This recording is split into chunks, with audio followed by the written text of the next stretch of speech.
श्री शिवाय नमस्तुभ्यम दोस्तों।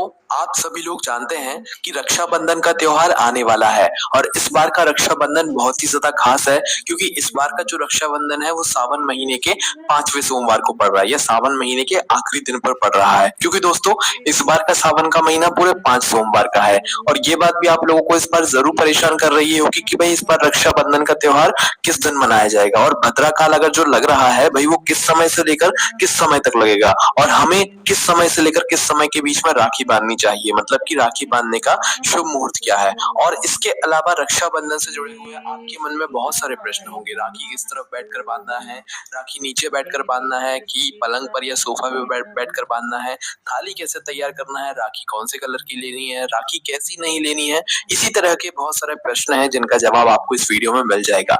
रक्षाबंधन से जुड़ा हुआ अगर आपके मन में कोई भी प्रश्न घूम रहा है तो एक बार ये वीडियो देख लेना, आप लोगों की सारी कंफ्यूजन दूर हो जाएंगी। ठीक है, तो सबसे पहली चीज दोस्तों हम आपका ये क्लियर कर देते हैं कि इस बार रक्षाबंधन का त्योहार किस दिन मनाया जाएगा।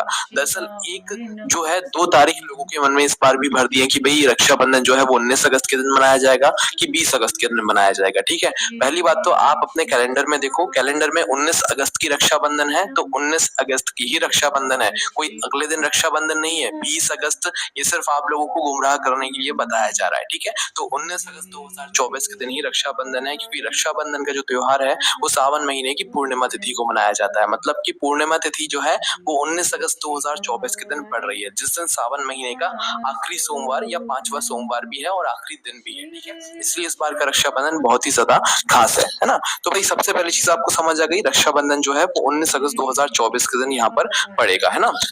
उसके बाद में दोस्तों जो अगला सबसे बड़ा प्रश्न है वो ये है कि भाई इस बार क्या भद्रा काल पड़ रहा है और कब से लेकर कब तक पड़ रहा है। तो देखो हाँ, इस बार भी रक्षाबंधन के दिन भद्रा काल पड़ रहा है और भद्रा काल जो पड़ रहा है ना दोस्तों, वो भद्रा काल के अंतर्गत कोई भी शुभ या मांगलिक कार्य नहीं किया जाता है और रक्षाबंधन के दिन जो मांगलिक कार्य होता है वो राखी बांधने का होता है। तो भद्रा काल के समय में आप लोगों को राखी नहीं बांधनी है। जो भद्रा काल का समय है वो आप अभी से ही नोट कर लो क्योंकि इस समय से लेकर इस समय के बीच में आप लोगों को राखी नहीं बांधनी है ना। क्योंकि भद्रा काल जो है वो पाताल में है ना। भले ही हमारी पृथ्वी पर नहीं है, स्वर्ग में नहीं, 3 जगह होती है, स्वर्ग में, पृथ्वी पर और पाताल लोक में। इस बार की जो भद्रा है वो पाताल लोक में है, पर हमारे जो शास्त्र हैं वो ये कहते हैं कि भद्रा कहीं पर भी हो पर शुभ या मांगलिक कार्य कहीं पर भी नहीं होने चाहिए। ठीक है, तो इसका आप लोगों को भी पालन करना है ना।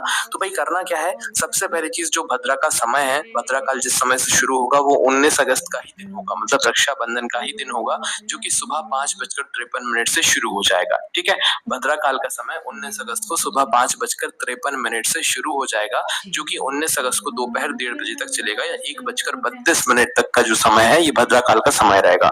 मतलब कि सुबह 5:53 से दोपहर के 1:32 तक या 1:30 बजे तक आप लोग रक्षाबंधन का त्योहार नहीं मना सकते, है ना। भाई बहुत सारे लोगों ने हमसे एक प्रश्न और किया कि भाई क्या हम लोग रक्षाबंधन का जो त्योहार है वो सुबह 5:53 से पहले नहीं मना सकते, क्योंकि भी रक्षाबंधन या पूर्णिमा जो तिथि है वो सुबह 3 बजे से आ जाएगी, तो क्या हम 5:53 से पहले रक्षाबंधन नहीं मना सकते। तो देखो इसका सीधा सा जवाब है कि इतने सुबह तो पहली बात तो कोई मुहूर्त नहीं है, है ना। और जब आप लोग इतने सुबह का रक्षाबंधन मना भी लोगे तो रक्षाबंधन मनाने के बाद भद्रा काल आ रहा है, मतलब वो समय आ रहा है जिस समय में कोई मांगलिक कार्य नहीं किया जाता है। तो आपको राखी तब बांधना है जिस समय के बाद में अच्छा ही समय आए, है ना, अच्छा ही दिन आए, है ना। क्योंकि अगर आपने सुबह राखी बांधी तो सुबह राखी बांधने के बाद फिर भद्रा काल आएगा, इस बात का भी ध्यान रखना है ना। और राखी हमेशा शुभ मुहूर्त में ही बांधनी चाहिए, ये भी बात आप सभी लोग अच्छे से जानते हो ना। तो सुबह आप लोग राखी नहीं बांध सकते, राखी बांधने का भी शुभ मुहूर्त है वो भी आप लोग सुन लीजिए। तो देखिए राखी बांधने का जो शुभ मुहूर्त है वो दोपहर के 1:30 बजे के बाद से शुरू हो जाएगा, क्योंकि 1:32 तक तो भद्रा काल है, तो 1:32 के बाद से जो है राखी बांधने का जो शुभ मुहूर्त है वो शुरू हो जाएगा। और कब तक रहेगा ये शुभ मुहूर्त दोस्तों, ये जो शुभ मुहूर्त है ये शाम की 6 बजे या 6:25 तक रहेगा। अब इसका कारण क्या है, देखो वैसे तो शुभ मुहूर्त रात्रि को 9:05 तक है, पर हमने आपसे 6:25 क्यों कहा या 6 बजे क्यों कहा, उसका कारण ये है कि रक्षाबंधन का जो त्योहार है या राखी का जो पर्व है भाई इसको रात्रि में नहीं मनाया जाता है। मतलब रात्रि में जो है राखी नहीं बांधी जाती है ना, बहन अपने भाई की कलाई पर रात्रि में राखी नहीं बांधती है। अगर आप क्या मानते हैं तो ठीक है, अन्यथा भाई जो राखी बांधने का शुभ मुहूर्त है वो रात्रि को 9:05 तक है ना। और अगर आप क्या नहीं मानते हैं तो भाई वो आपके ऊपर है, पर रात्रि में राखी नहीं बांधी जाती है। तो भाई इसलिए आप लोगों के पास इस बार बहुत अच्छा खासा समय मिल जाएगा आपको राखी बांधने का, रक्षाबंधन के त्योहार को मनाने का, कि दोपहर के 1:30 बजे से जो है वो समय शुरू हो जाएगा रक्षाबंधन में राखी बांधने का शुभ मुहूर्त, जो कि शाम को 6:25 तक रहेगा या शाम को 6 बजे तक रहेगा ना। मतलब कि दिन रहते रहते आपको राखी बांधना है, शाम होने से पहले या रात होने से पहले पहले आप लोगों को राखी बांध लेना है। दिन दिन होते होते ही आप लोगों को अपना रक्षाबंधन का त्योहार यहाँ पर मनाना है, ठीक है। उसके बाद में दोस्तों अब अगली जो जानकारी है वो भी यहाँ पर हम लोग जान लेते हैं कि भाई रक्षाबंधन में जो सबसे पहली राखी होगी वो हमें किससे बांधनी है ना। देखो भले ही भद्रा काल दोपहर के 1:30 से मतलब दोपहर के 1:30 को समाप्त हो जाएगा, पर आपको स्नान वगैरह सब सुबह ही करना है। रक्षाबंधन के दिन पूर्णिमा तिथि के दिन हो सके तो भाई ब्रह्म मुहूर्त में उठना है आप लोगों को, जितना जल्दी हो सकता है उतना जल्दी उठना है ना। उठकर सभी लोगों को स्नान करके अपने घर में जो भगवान है उनको स्नान कराना है ना, उनकी पूजन करना है। पूजन आप लोग कर सकते हो, उसमें कोई भी आप लोगों को रोक नहीं है ना, पर रक्षाबंधन नहीं मना सकते है ना। और ना तो आप भगवान को राखी बांध सकते हैं। कुछ लोगों ने ऐसे भी कमेंट किया कि हम सुबह जल्दी उठकर भगवान को राखी बांध सकते हैं, नहीं। आप लोगों को राखी तभी बांधना है जब आप अपने भाई को राखी बांधने जाओगे ना, उससे पहले आपको भगवान को राखी बांधना है ना। तो आप अपने घर के भगवानों को स्नान करा सकते हो, सब कुछ करा सकते हो, बस राखी जो है वो दोपहर के 1:30 के बाद बनेगी। इस बात का आप लोगों को विशेष रूप से यहाँ पर ध्यान रखना है ना। उसके बाद में दोस्तों अब हम जानते हैं कि भाई आपको रक्षाबंधन की जो थाली है वो कैसे तैयार करनी है, और सबसे पहले जो राखी है वो आपको किसको बांधनी है। तो रक्षाबंधन की जो थाली है, हम जो साधारण थाली होती है उसके बारे में आपको बता रहे हैं। बाकी इसके अलावा अगर आपके यहाँ जैसी थाली सजाई जाती है आप वैसी ले सकते हो ना। सबसे पहले तो आपको एक थाली लेनी है जिसके अंदर आप पूजन थाली जो है मतलब अपने भाई को राखी बांधने के लिए तैयार करेंगे, एक थाली ले लो है ना। उस थाली के अंदर सबसे पहले चीज रोली कुमकुम रखो है ना। देखो रोली कुमकुम पहचान कर रखना, यहाँ पर आपको सिंदूर नहीं रखना है। तिलक कभी भी ये वाला सिंदूर से नहीं किया जाता है। रोली कुमकुम रख सकते हो या चंदन रख सकते हो, शिव जी पर जो चंदन चढ़ता है ना वो चंदन रख सकते हो, रोली कुमकुम या चंदन, पर सिंदूर नहीं रख सकते है ना, इस बात का ध्यान रखना है ना। तो रोली कुमकुम या चंदन में से कोई भी एक चीज रख लेना अपनी पूजन की थाली में तिलक करने के लिए। उसके बाद में अक्षत चावल है ना, चावल का भी एक विशेष ध्यान रखना कि चावल जो आप रखोगे वो टूटे हुए ना हो, कटे पिटे ना हो, साबुत चावल के दाने हो ना, थोड़े से रखोगे पर वो साबुत चावल के दाने हो ना। उसके बाद में दोस्तों आपकी थाली में रुमाल हो, जो रुमाल आप लोग ढकोगे उस मतलब अपने भाई के सर पर ढकोगे। उसके बाद में एक नारियल, देखो नारियल जो आप लोगे ना उसके अंदर पानी होना चाहिए है ना। अगर आप सच में चाहते हो कि आपकी और आपके भाई की बरकत हो तो भाई आप जो नारियल लोगे अपने भाई को देने के लिए उसके अंदर पानी होना चाहिए, पानी वाला वो नारियल हो, इस बात का ध्यान रखना है ना। उसके बाद में दोस्तों मिठाई, मिठाई आप जो भी अपने भाई को लेकर आए हुए हो या आपके घर में कोई पकवान बना हुआ मीठा हो तो वो आप ले सकते हो। उसके बाद में राखी, देखो राखी का विशेष रूप से एक ध्यान रखना, राखी का जो धागा है वो हमेशा लाल कलर का होता है और लाल कलर की ही धागे आप लोगों को जो राखी है वो लेकर आना है ना। राखी में धागा होना जरूरी है। कई सारे लोग फैशन में सोने की चांदी की राखियां ले आते हैं जिसमें धागा का कोई रूप नहीं होता है ना। तो ध्यान रखना जो भी आप राखी लो उसमें धागा विशेष रूप से होना चाहिए, वो भी लाल रंग का, काले रंग का धागा नहीं होना चाहिए, लाल रंग का धागा होना चाहिए, ठीक है। इस प्रकार से आप लोगों को अपनी जो पूजन की थाली है वो तैयार करनी है ना। उसके बाद में दोस्तों आप जो सबसे पहले आप लोग राखी बांधोगे अपनी पूजन की थाली को तैयार करने के बाद वो अपने ही घर में जो भगवान विराजित हैं, कृष्ण जी विराजित हैं, बाल गोपाल विराजित हैं, भगवान गणेश जी विराजित हैं, शिव जी विराजित हैं, उनको बांधो। क्योंकि दोस्तों राखी बांधने का एक हम आपको बात बता दें जो कि पंडित जी ने खुद बताई है कि जरूरी नहीं है कि रक्षाबंधन में राखी जो है हमेशा आप लोगों को भाई, क्योंकि कई सारे लोगों के भाई नहीं होते तो भाई वो सोचते हैं हम राखी किसको बांधे। तो राखी उसको बांधी जाती है जो आपकी रक्षा करता है ना।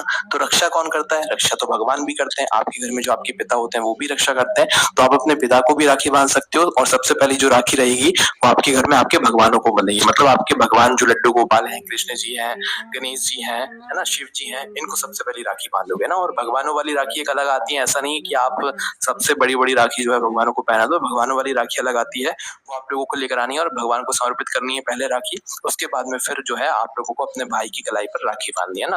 अब जब आप अपने भाई के लिए रक्षाबंधन की थाली लेकर आओगे उसको राखी बांधोगे तो अब यहाँ पर आपको क्या ध्यान रखना है वो भी सुन लो। देखो रक्षाबंधन में जब आप राखी बांधो तो आपको किसी ऊंची जगह पर बैठ के नहीं बंधवानी है, सोफे पर या पलंग पर बैठकर राखी नहीं बंधवानी, जमीन पर बैठकर राखी बंधवानी है, किसी लकड़ी के पार्टी पर बैठकर राखी बंधवानी है ना। जमीन पर बैठ रहे हो तो कुछ आसन वगैरह ले लेना, उसके बाद राखी बंधवाना ना। उसके बाद में आपका जो भाई है वो किस तरफ मुख करके बैठेगा, वो पूर्व दिशा की तरफ मुख करके बैठेगा जिस तरफ से सूर्य देवता निकलते हैं ना।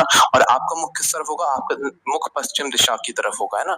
तो भाई का मुख मतलब पूर्व दिशा की तरफ होगा और आपका मुख पश्चिम दिशा की तरफ होगा। इस तरीके से आप लोगों को राखी बांधने के लिए बैठना है ना। उसके बाद में दोस्तों आप दोनों में से किसी का भी मुंह गलती से भी दक्षिण दिशा में नहीं होना चाहिए ना। आप अपने मोबाइल में पता कर लेना या किसी से पूछ लेना कि दिशाएं किस तरफ है, तो आप दोनों का मुंह गलती से भी दक्षिण दिशा में ना हो, इस बात का आप लोग ध्यान रखना है ना। उसके बाद में दोस्तों जो अगली बात आती है वो ये आती है, तो अब दोस्तों यहाँ पर आपको राखी कैसे बांधनी है वो भी यहाँ पर हम लोग जान लेते हैं। तो देखिए जब आप लोग राखी बांधे ना, तो सबसे पहले आप लोगों को बैठ जाना है, खड़े होकर राखी नहीं बंधवाते हैं, बैठ जाते हैं ना। तो बैठने के बाद सबसे पहले बहन को अपने भाई के सर पर कुछ रुमाल डालना है जो उन्होंने अपनी पूजन वाली थाली में या राखी बांधने वाली थाली में रखा हुआ है ना। तो सबसे पहले अपने भाई का सर ढको और आपका भी सर ढका होना चाहिए। राखी बांधते समय भाई और बहन दोनों का सर ढका हुआ होना चाहिए, इस बात का विशेष रूप से ध्यान रखना है ना। तो सबसे पहले आप लोग अपने भाई का सर ढकना, उसका तिलक करना, रोली कुमकुम से या चंदन से तिलक करना। तिलक करने के बाद जो है आप लोग उसे अक्षत जो होते हैं, चावल जो होते हैं वो लगाना। चावल लगाने के बाद दोस्तों जो अगला कार्य होगा वो होगा आपका नारियल देने का, श्रीफल देने का, है ना। नारियल को श्रीफल भी कहते हैं, बहुत सारे लोग कंफ्यूज होते हैं। तो नारियल श्रीफल एक ही होता है, पर वो जो नारियल या श्रीफल आप लोग लोगे वो पानी वाला होना चाहिए। बजा बजा कर देखना, तब जाकर वो नारियल लाना और वो नारियल फिर अपने भाई को देना, ठीक है। और नया नारियल लाना है ना, तो वही नारियल जो है उसके अंदर पानी हो ऐसा नारियल लेकर आना और फिर वो अपने आप लोग भाई को देना। जब भाई नारियल ले ले तो उससे बोलना कि वो पकड़े रहे अपने सीधे हाथ के हथेली में, जिस हथेली में आप लोग राखी बांधने वाले हैं, क्योंकि जब आप राखी बांधोगे तो उस समय उसके हाथ में वो नारियल होना चाहिए ना। सीधे हाथ हथेली में उससे बोलना कि वो पकड़ा रहे और फिर आप लोग अपनी जो राखी है उसको उठाकर उसके हथेली में बांधना। राखी जैसे ही बांध देते हैं उसके बाद आपका भाई नारियल रख सकता है ना। उसके बाद में आप लोगों को क्या करना है, जो मिठाई या पकवान आपने अपनी थाली में रखा हुआ है मीठे में, अपने भाई को खिलाना है। भाई को खिलाना है और भाई चाहे तो बहन को भी खिला सकता है। खिलाने के बाद दोस्तों क्या करना है कि आपको आरती उतारना है ना। आरती उतारने के बाद दोस्तों भाई जो भी गिफ्ट देना चाहता है, चाहे 1 रुपए, चाहे 10 रुपए, चाहे 5 रुपए, चाहे 100 रुपए, 500, 2000, 10,000, जितना आप देना चाहते हो जरूर देना, क्योंकि राखी कभी खाली हाथ नहीं बंधवाई जाती है। बहुत सारे लोग क्या करते हैं कि भाई आज हम तुम्हें गिफ्ट नहीं दे रहे हैं, हम तुम्हें कल दे देंगे, परसों दे देंगे, 5 दिन बाद हम तुम्हें ये चीज दिला देंगे। ऐसा नहीं चलेगा। जिस समय राखी बंधवाओ उस समय आपको कुछ ना कुछ अपने भाई बहन को जो है जरूर देना है। भले वो पैसा दो, गिफ्ट दो, कुछ भी दो, पर उस समय जरूर देना है। भले आप बाद में कुछ भी आपने जो सोच कर रखा हो वो दे देना, पर राखी बंधवाने के बाद कुछ ना कुछ आपको जरूर देना है। कुछ पैसे दे देना या कुछ गिफ्ट दे देना, है ना। भले आप बाद में जो भी आपने सोच कर रखा हो वो भी दे सकते हो, उसमें कोई दिक्कत वाली बात नहीं है ना। जैसे आप गिफ्ट दे दो उसके बाद आपको अपनी बहन के पैर छूना है और वो आपको आशीर्वाद देगी, है ना। इसके बाद में आप लोगों का ये रक्षाबंधन पूर्ण हो जाता है ना। अब दोस्तों यहाँ पर जो अगली चीज आती है वो ये आती है कि भाई इस दिन सावन महीने का 5वां सोमवार है, आखिरी सोमवार है और इस दिन तो भाई व्रत रहेगा, है ना। और हमारे घर में बने होंगे पकवान, तो भाई उन्हें हम कैसे खाएंगे, है ना। तो सबसे पहले पकवान की बात आ गई, तो ये बात सुन लो, इस दिन आप लोगों के घर में खीर और पूरी जरूर बननी चाहिए। क्या बननी चाहिए? खीर और पूरी, क्योंकि सावन महीने की पूर्णिमा तिथि होती है और पूर्णिमा तिथि के दिन खीर जरूर बनती है। जो खीर आप लोग बनाओगे वो चावल की होगी, शुद्ध देसी गाय के दूध की होगी। अगर हो सके तो शुद्ध देसी गाय का दूध ले आना, वरना जो दूध आपको मिल जाए भाई उस दूध से आप लोग खीर बनाना, है ना। तो पहली चीज चावल की खीर और दूसरी चीज पूरी, है ना। खीर और पूरी इस दिन आप लोगों के घर में जरूर बनना चाहिए, है ना। इसके अलावा जो भी आप मीठे में पकवान बनाना चाहते हो वो सारी चीजें बना सकते हो ना। तो अब हम जानते हैं कि अगर आप लोगों का व्रत है तो आप लोग क्या करें, क्या इस दिन हमें व्रत रखना जरूरी है? क्योंकि बहुत सारे लोग हमेशा भी यही प्रश्न कर रहे हैं कि भैया इस बार तो 5वां सोमवार पड़ रहा है, तो भाई सावन का 5वां सोमवार का व्रत रखना जरूरी है क्या? तो देखो इसका सीधा सा हम जवाब देते हैं, भगवान कभी ऐसा नहीं चाहते कि आप अपना मन मारकर कोई व्रत रहो, है ना। तो देखो अगर आपके मन में ऐसा है कि भाई रक्षाबंधन के दिन हमें कुछ खाना है, मतलब आपके घर में पकवान बनोगे, मिठाइयां आएंगी, पक्की बात है वो तो, है ना। तो भाई आप लोगों का भी खाने का मन करेगा, है ना। और आप लोगों का व्रत होगा तो आप खा नहीं पाओगे, तो उस समय पर आप एक काम कर सकते हो। देखो अगर आपका मन बिल्कुल नहीं है व्रत रखने का तो कोई बात नहीं है। वैसे सावन के 4 सोमवार होते हैं, हर बार 4 सोमवार होते हैं और 4 सोमवार हो चुके हैं ना, और आपके व्रत भी आपने पूर्ण किया है। पर दोस्तों इस बार तो 5वां सोमवार भी है, तो भाई 5वें सोमवार का अगर आपका मन नहीं है कि नहीं यार हमारे घर में तो भाई बहुत पकवान बनेंगे तो हमें तो दिन भर खाना है, तो ऐसा अगर आपका मन है और बिल्कुल मन नहीं है तो आपको व्रत ना भी रखो, कोई दिक्कत वाली बात नहीं है। अपने मन को अच्छे से रखना, क्योंकि एक शिव जी आपके मन के अंदर भी होते हैं, तो उनको भी प्रसन्न रखना, है ना। पर जिन लोगों के मन में है कि नहीं यार हमें व्रत रखना है, हमारा मन अजीब हो जाएगा अगर हमने व्रत नहीं रखा, तो उनके लिए एक तरीका है कि आप इस दिन व्रत रखो, कोई दिक्कत वाली बात नहीं, पर एक समय भोजन कर लो, है ना। उस एक समय में जो आप भोजन करोगे उस एक समय में आप लोग अपने घर पे बने हुए सारे पकवानों का स्वाद ले लो, टेस्ट कर लो, मिठाइयां खा लो, पकवान खा लो, खीर पूरी खा लो उस एक समय में, ठीक है।